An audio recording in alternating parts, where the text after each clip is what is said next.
Okay, it's 1 minute past five. Good evening, good morning, good afternoon, everyone. Thanks for joining to our virtual grand rounds in radiation oncology. As always, I'm very happy, honored, and proud to have convinced a top speaker again to present his latest science in a very interactive format, which is the theme of our virtual grand rounds. They are scheduled every Wednesday, first Wednesday of the month between 5 and 5:30 Central European Time. I would like to thank again all societies which are endorsing and supporting our initiative, the ESTRA, SASTRA, and the German Society for Radiation Oncology. And I would also remind you that all presentations are being recorded, and you will find the presentations from our previous speakers on the meeting homepage.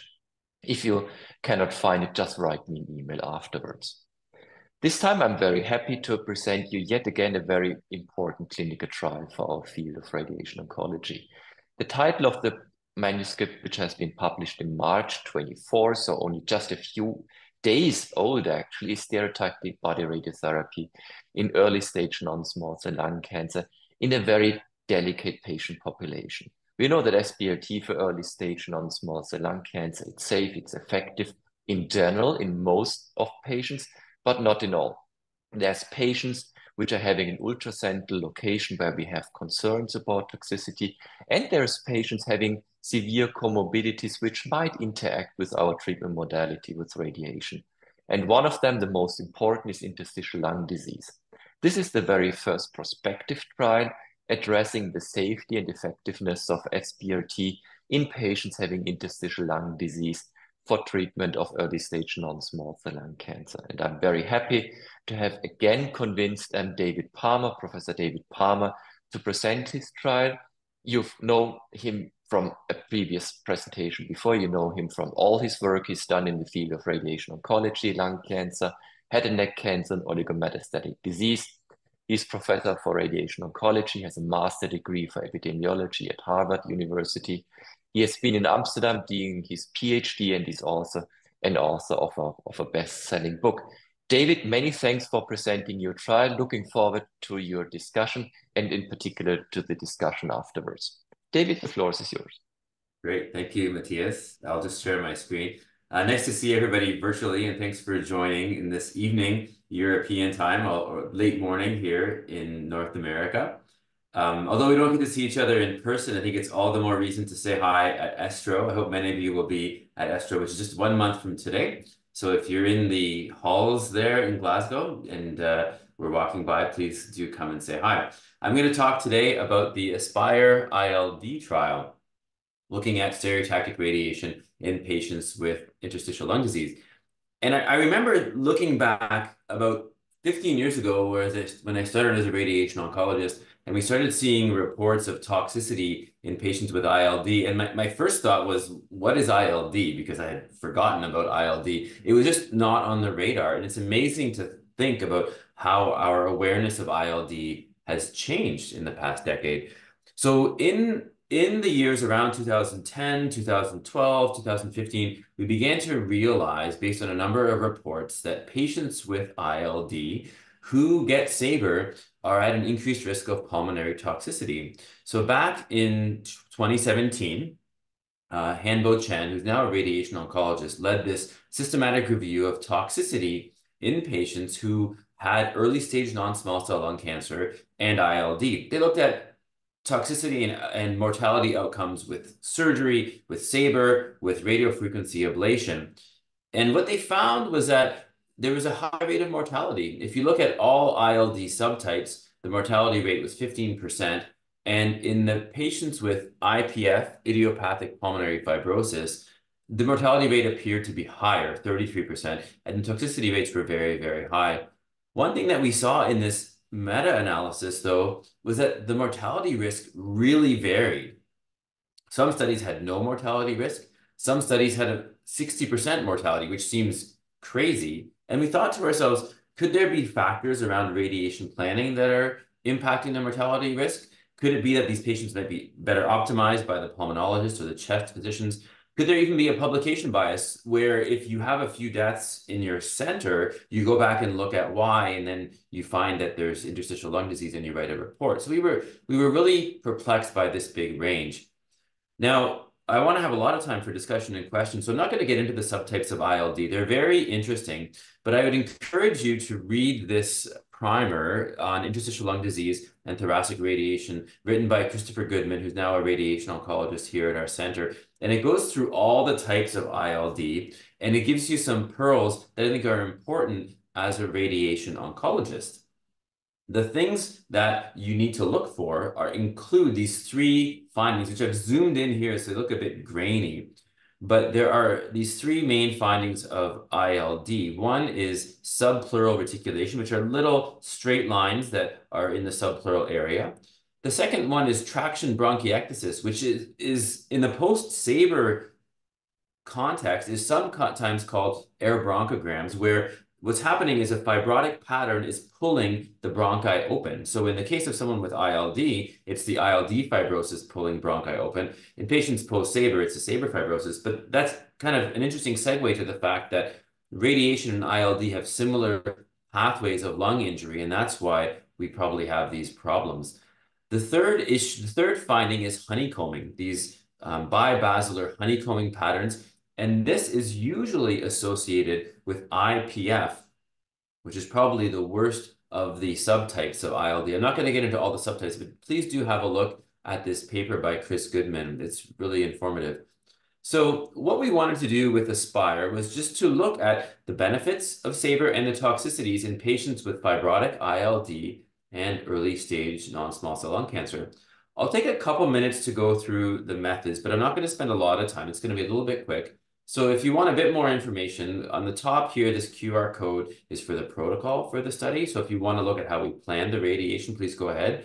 That's open access paper. And then this is the more recent publication that Dr. Guckenberger referred to that was just published with the results here. But to go through the methods, basically this is the schema. So patients had fibrotic interstitial lung disease. And the term fibrotic means that we're seeing some of those findings I showed you on CT. There are other types of interstitial lung disease like inflammatory or cystic that probably have no impact on radiation.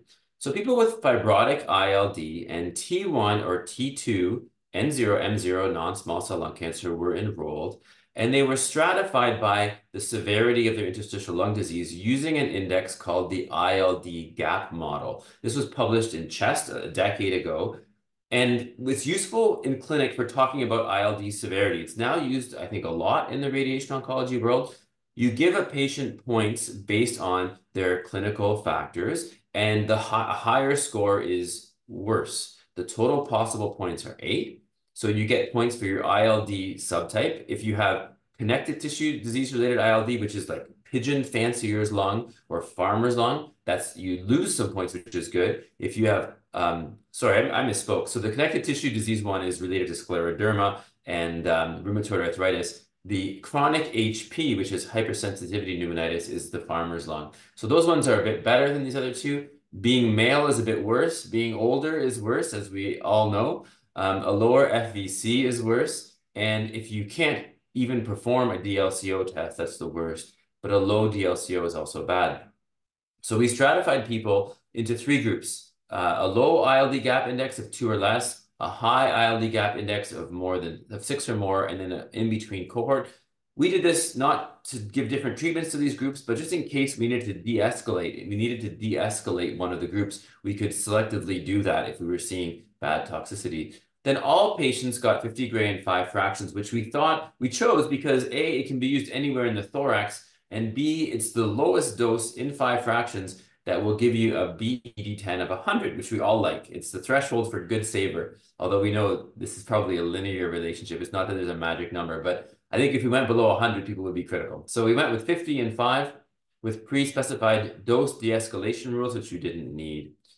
We did undertake central review before enrollment. So all the imaging, clinical questionnaire, and any prior lung biopsy used to diagnose ILD was sent to Vancouver for Dr. Chris Ryerson. So what I mean by the lung biopsy there is not the tumor biopsy, but some patients with ILD have had a parenchymal biopsy.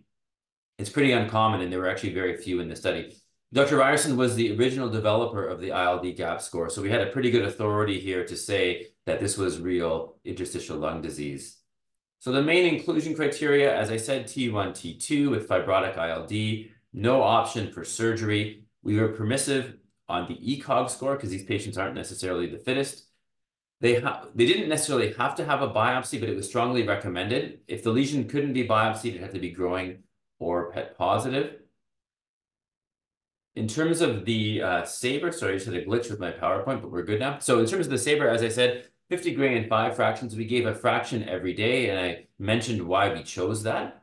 It's just very pragmatic. For the lung constraints, we recommended that the V20 be less than 10%, and it was required the V20 be less than 15%. We also had a criterion for the amount of lung volume spared. 1.5 liters of the lungs had to be below 12.5 gray. This is just from RTOG protocols. This can be tough to achieve because people with ILD have a restrictive lung pattern, so their lungs can be somewhat small. But I am not aware of anybody enrolling on the trial but not being able to be planned. As a rule, you could not exceed the OAR doses, and we would de-escalate if necessary. If there was toxicity, we would de-escalate the dose.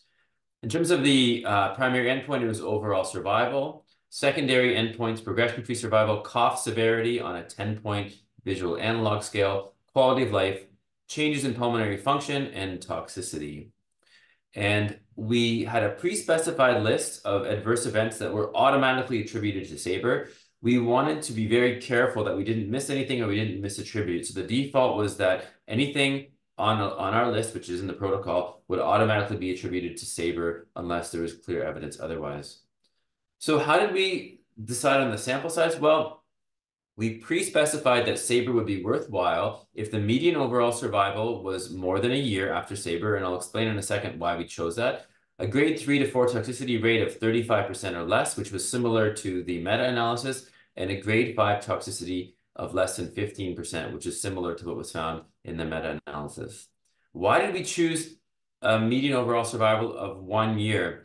Well, several previous studies have reported that if you leave a non-small cell untreated, a T1, T2 non-small cell untreated, the median survivals tend to be less than a year. And also there are ESTRO guidelines that recommend, which I think Dr. Guckenberger co-authored, which recommend to deliver SABR if the life expectancy is more than a year. So we felt like the risk of the upfront treatment with SABR would be worthwhile if you can get a year of life afterwards.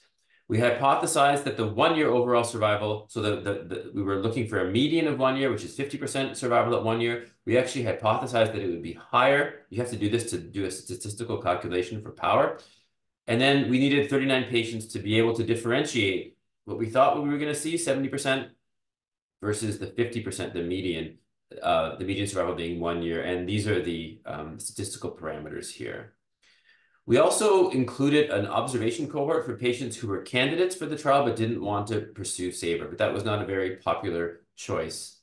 So we enrolled 42 patients between March 2019 and January 2022 here in Canada and also in Scotland. The median follow-up is still medium, only about 1.5 years median. Here are the clinical characteristics. It's very typical for the population we see. It's an older population, mostly male, mostly T1 disease, and most had an ECOG of 1. In terms of their ILD status, so this is, I should have said earlier, this is all enrolled patients, the 39 who had SABR, and then 3 who elected for observation. So in terms of type of ILD, they all had ILD, but most could not be further subtyped because most did not have a biopsy of the lung parenchyma. The most common ones otherwise were IPF, and the connective tissue disease-related one, the one related to scleroderma and lupus. And most of them had a medium ILD gap index, 3 to 5. So it's not like these were the best performers in terms of their pulmonary function.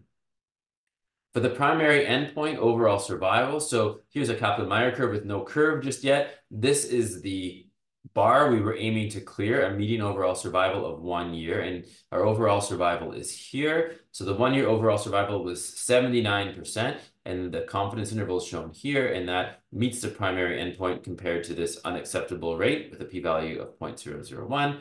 The median overall survival, we were thinking it was going to be around a year. It was actually more than double that, so pretty good survival.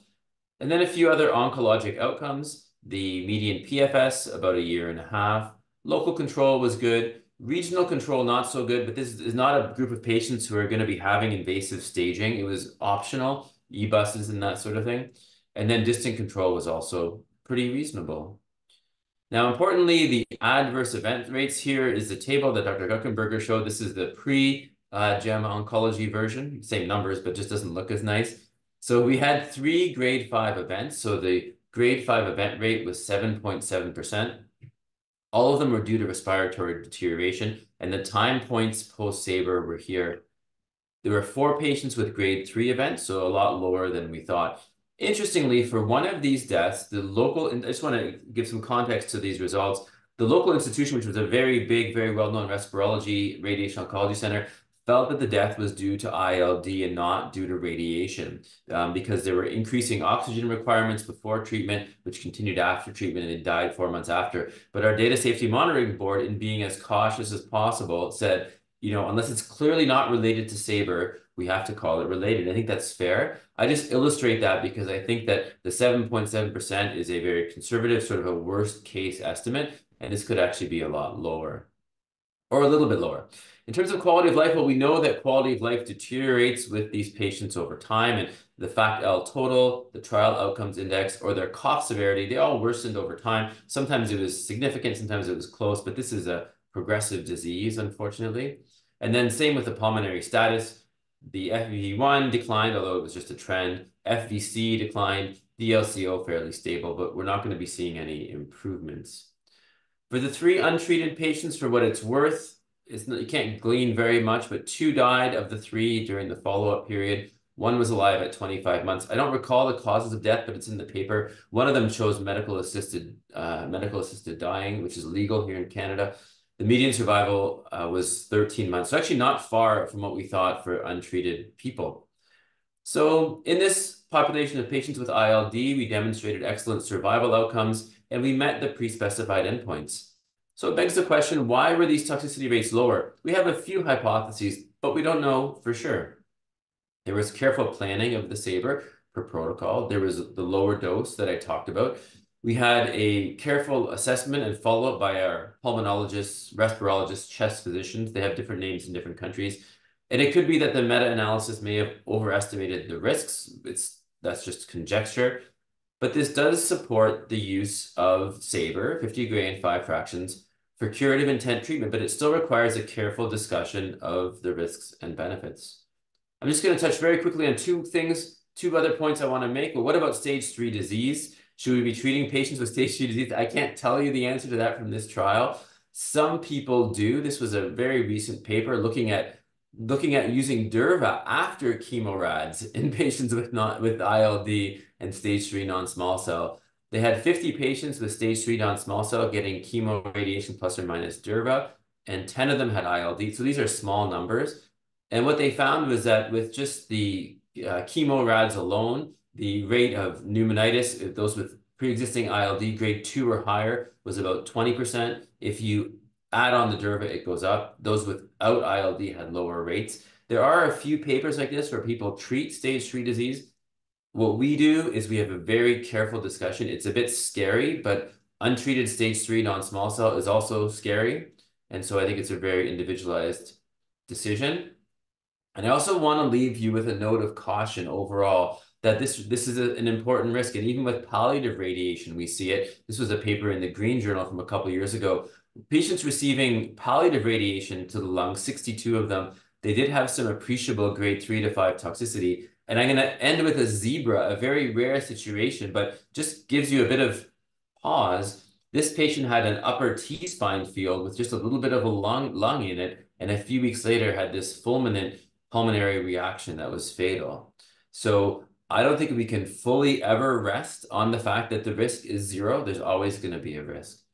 Can we lower the risk? So this is my last slide. The next trial we're doing, led by Dr. Huda Bahig, who many of you know is a Canadian radiation oncologist, and myself, we're going to be testing 2 compounds, N-acetylcysteine and dexamethasone. It's a 2x2 placebo-controlled trial. And this is almost completed approval, should be opening within the next few months, hoping to see if we can reduce these risks of dyspnea. So thank you for joining in your early evening, and happy to chat and take questions. Thanks a lot, David, and also congratulations for finishing successfully this study and for publishing it. First question, how and whether have you changed your clinical practice after you've seen the results? Yeah. It's really interesting. And Matthias, I did appreciate your input on it, but your thoughts on this. I think in radiation oncology, we may be too toxicity focused. And I don't, people like respond and say, oh my God, what did you just say? But there is toxicity from an undertreated tumor, right? And that toxicity can be fatal. Even in the setting of sunset for ultracentral tumors, if it recurs, then that's basically a death sentence, unfortunately. And so I think in the past, we've really focused on toxicity rates that are way lower than the toxicity rates that our surgeons accept and our medical oncologists accept. The grade 3 toxicity rate from any chemo regimen is probably 50% plus. And so what it's done is it's given me some numbers to give to my patients, and it's given me some more context. An esophagectomy, pancreatectomy, those are also associated with mortality risks around that same ballpark. And so we can have a very informed discussion. And I'll say to them, the chance of you having a fatal side effect is about 1 in 12 from this, right? And then on the converse, if you don't get any radiation, here's what we might expect.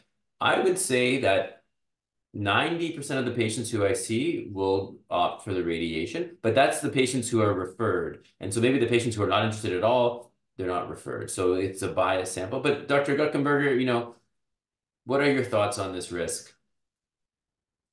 Similar. I mean, effectively, you had three toxic death rates, 7.7%, and the paper said that one of them was kind of not clearly associated to SBRT. So effectively, you end up at a 5% risk of toxicity in a patient having a malignant disease, which is not being an option for surgery because the patients, at least in Switzerland, which are being referred to us, are clearly no candidates for surgery.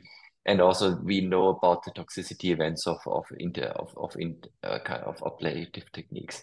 So it's about consenting the patients of this 5% risk of severe toxicity and explaining the benefit that using this technology, we still have a fairly chance of controlling the tumor.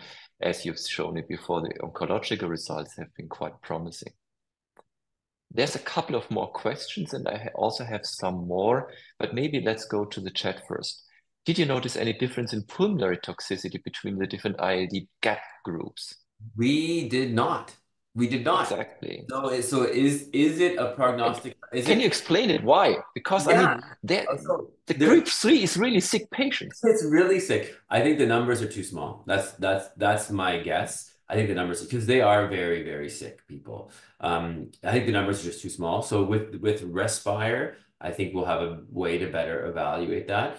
But with only 3 people in the really high ILD gap group, I think that the numbers are just too small. But I think it does make logical sense that if your DLCO is 20, you're not going to have as good survival, at least, as the people who have a DLCO of 70. They don't have it that high. Does it predict the toxicity? I don't know for sure, but my hypothesis is that it will with the larger sample size. Follow-up question, immediately the same direction. I mean, there was some association in terms of grade 5 deaths with the ILD subtypes. IPF was kind of one death, and systemic sclerosis was 2 deaths, if I remember correctly. Yeah. Do you test these patients now? So do you go more aggressively to biopsy the lung to have the subtype of ILD before to estimate the risk?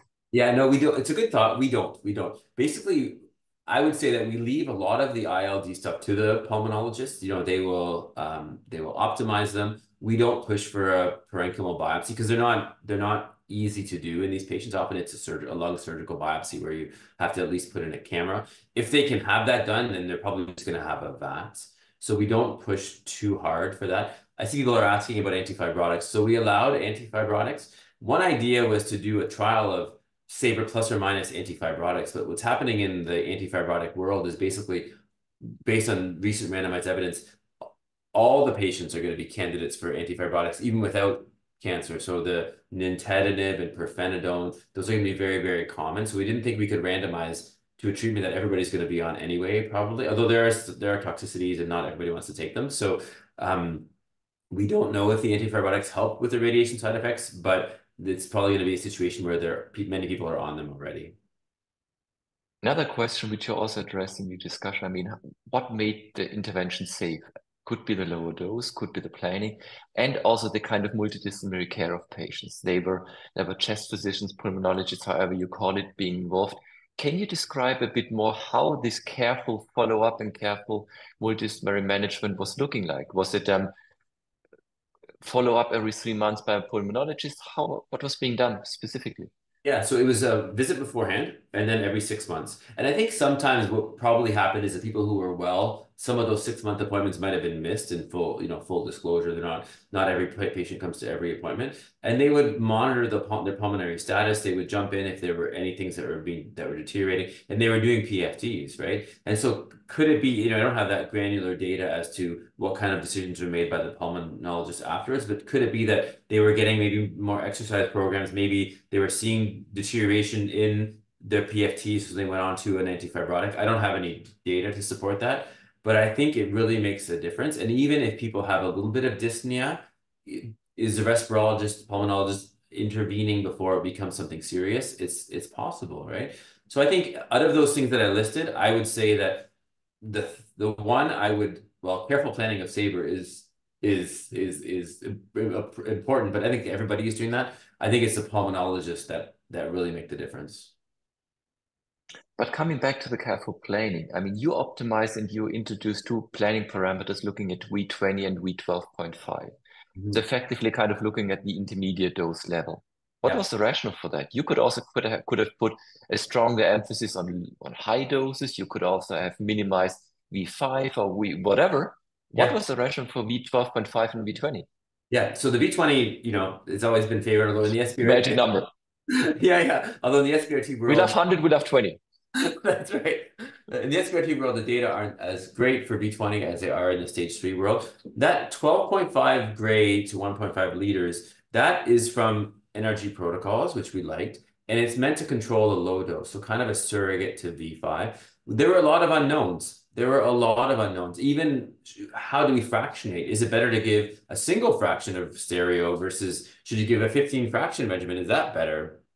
So many unknowns. I think those can be tested potentially in follow-up studies, but they were basically pragmatic decisions. Is that we felt we needed to spare some kind of a critical volume, but it was basically just a matter of, it was a bit of a guess as to which constraints to use. We picked the ones from the trials, but whether V5 is helpful too, I'm sure it wouldn't hurt. Because there's another question in the chat asking about constraints. So do you use specific the constraints you described? Are you using them in all of your lung SBRT patients, or are they being specifically used for ILD? They're the same, but the only thing is that we put more emphasis on the R50 and the R100, which not all centers use. And often for our regular stage ones, not ILDs, we won't push them as much. So for those centers that don't use them, so the R100 is the ratio of the size of the prescription isodose volume to the size of the PTV. So if you're prescribing, let's say 50 gray and 5, if the 50 gray sphere is 10 cc's and your PTV is 10 cc's, that's great because the ratio is 1, right? Closer to 1 is better. And then the R50 is the ratio of the 50% isodose, like half of what you're prescribing to the PTV. So in the case of a prescription of 50 gray, it would be your 25 gray isodose surface, that volume divided by your PTV size, which is often around 5 or 6. So often we are okay with just being close to those for our regular stage ones, but for these, we really made sure that they were met. And that can sometimes involve a non-coplanar beam. So it's a bit of a pain sometimes, but we really made sure that those were prioritized. Does that make the difference? It's hard to know. Last question, also looking at the time. What I didn't understand, I mean, how were the patients being selected? Were these patients which were being diagnosed with ILD before, and then were being kind of referred to your center, known center of excellence, clinical trial being open, or were these patients which are kind of being referred for SBRT, and then kind of screening detected ILD, which was just diagnosed by your team because you had this expertise and you were looking on the planning images and the Yes. diagnostic scans? Yes. I think it was more the first situation. We certainly have both, but it was more the first situation. And that's reflected in these ILD gap scores of 3 to 5. The ones where it's the incidental changes, I think those were more uncommon. And there are even a couple patients who went through central review where the treating respirologist felt there was ILD, but our central review did not. So I don't think we have a lot of these kind of mild borderline kind of a situations. I think it's more of the real patients who've been followed with ILD. Maybe one last question. Did your pulmonologist prescribe any prophylactic treatment? I don't think so, but just to get it answered. No, it's a very good question, but no. And the idea is, funny enough, the idea for Respire with these two medications is I was reporting the results of Aspire to the group in Vancouver, the pulmonologist, Christopher Byerson's group, and I was saying, here's how we did. And they said to me, how can we prevent pneumonitis? And I said, I have no idea. We used dexamethasone. What do you think? And they said, well, there's some evidence for N-acetylcysteine, right? And N-acetylcysteine is supposed to also mitigate radiation damage. And that's how we came up with this idea of this trial testing the two of those. So it just shows you that I think we're all guessing to some extent, both the respirologists and the radiation oncologists. I'll just point out very quickly, Matthias, that we don't use a steroid routinely. In the trial, in Respire, the steroid dose is really short. It's only 5 days and then a taper. So I don't think it's a great idea to have people on steroids for 3 months when they have comorbidities, if you don't know if it's going to help. Well, I mean, if we're at the Aspire 2 trial, I mean, the steroids, do you give it before, after radiation? What is the timing? Yeah, so we decided to start on day 1 and just do it's 10 days at 4 milligrams daily because the stereo is going to be that long, and then a bit of a taper. So it was just pragmatic. They could get their drug day 1 and start taking it. Some have said you should start the night before. Some have said it's a bit of a guess. And if we're wrong on our guess, we'll have to do another trial to try to find something else. But that was our guess with start day 1, kind of like the pain flare scenario. But there are a lot of unknowns, we admit. Okay. So it's 3 minutes past half. David, many thanks for joining in. Many thanks for explaining us the kind of details of Aspire ILD. Looking forward to see yet another high-ranking and kind of potentially practice-changing publication of you very soon, inviting you again. And thanks everyone for joining. Again, I want to invite every one of you, of course, to the ESTRO meeting in Glasgow. It will be a fantastic annual conference. Love to see you there. Hopefully everyone is going to make it. Have a good afternoon, evening. Bye.